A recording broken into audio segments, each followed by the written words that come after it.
મોરબીના નવનિયુક્ત જિલ્લા કલેક્ટર દ્વારા આજે હળવદની જુદી જુદી સરકારી જે કચેરીઓ છે એની મુલાકાત લીધી છે। અત્યારે મામલતદાર ઓફિસની જે મુલાકાત છે મુલાકાત લીધી છે। જિલ્લા કલેક્ટર આપણી સાથે છે, થોડી એમની સાથે વાત કરીએ। સાહેબ, જિલ્લા કલેક્ટર તરીકે તમે ચાર્જ સંભાળ્યો પછી પ્રથમ વખત હળવદની આજે મુલાકાત લીધી છે। કઈ કઈ કચેરીઓની મુલાકાત લીધી છે અને ખાસ શું સૂચનાઓ જે છે એ અપાઈ છે? આજે મામલતદાર કચેરી હળવદની મુલાકાત કરવામાં આવેલી, વિવિધ જે શાખાઓ છે એની કામગીરી બાબતે જાણકારી મેળવવામાં આવી। સાથે સાથ જે સબ રજિસ્ટ્રાર કચેરી, જનસેવા કેન્દ્ર, આધાર કેન્દ્ર છે એની પણ મુલાકાત કરવામાં આવેલી।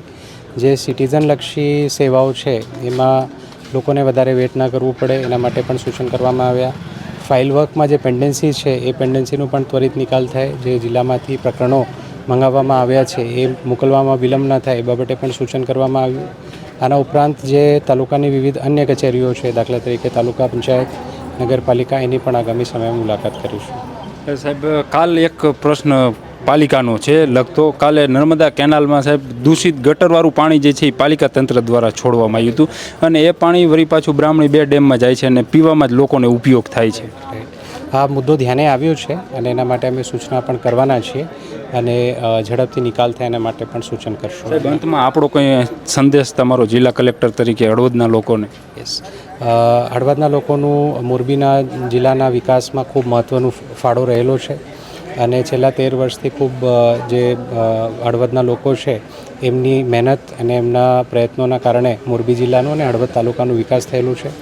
આ પ્રયત્નોમાં તંત્ર કેવી રીતે મદદરૂપ થઈ શકે એ અમારો પ્રયત્ન સતત રહેલો છે તંત્રનો અને આગળ પણ રહેશે। લોકોની જે સમસ્યાઓ છે એનું નિરાકરણ જિલ્લા લેવલે થતાં પહેલાં તાલુકા લેવલે થાય એના માટે તાલુકાઓની જે કચેરીઓ છે એ સશક્ત થવી જોઈએ।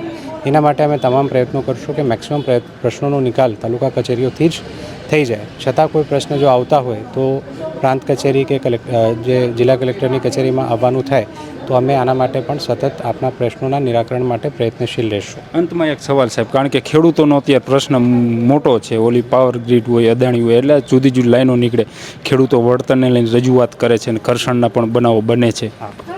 જે કોઈ પણ જ્યારે વિકાસલક્ષી કાર્ય થતું હોય છે તો એના કારણે અમુક લોકોને તકલીફ પડતી હોય છે, પરંતુ આપણે જે મોટો ગોલ છે, જે આપણો ઉદ્દેશ્ય છે, જે દેશનો વિકાસ છે એ બાબતે પણ થોડું વિચારવું જોઈએ। જે પણ વિવિધ લાઇન્સ નીકળે છે એના માટે જે કાયદાકીય પ્રક્રિયાઓ છે એ તમામ કાયદાકીય પ્રક્રિયાઓનું પાલન કરવામાં આવ્યું છે। 16 જે ટેલિગ્રાફ એક્ટના ઓર્ડર્સ છે એ પાસ કરવામાં આવ્યા છે। તમામ ખેડૂતોને સાંભળવાની પણ તક આપવામાં આવી છે।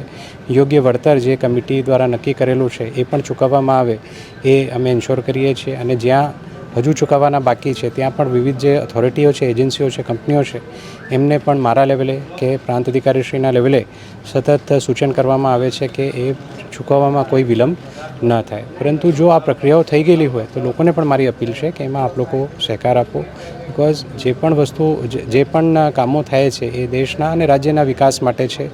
આમાં જે લાઇન્સ નીકળે છે, ઘણા લાઇન્સ આગળ જઈને સેમિકન્ડક્ટર પ્લાન્ટ માટે યુઝફુલ થશે અને આપણા ગામોમાં પણ ઇલેક્ટ્રિસિટી પ્રોવાઈડ કરવા માટે આગામી સમયમાં યુઝફુલ થઈ શકે છે। તો આપણે એ ઉદ્દેશ્યને ધ્યાનમાં લઈને આ કામગીરીમાં સહકાર આપવા વિનંતી છે।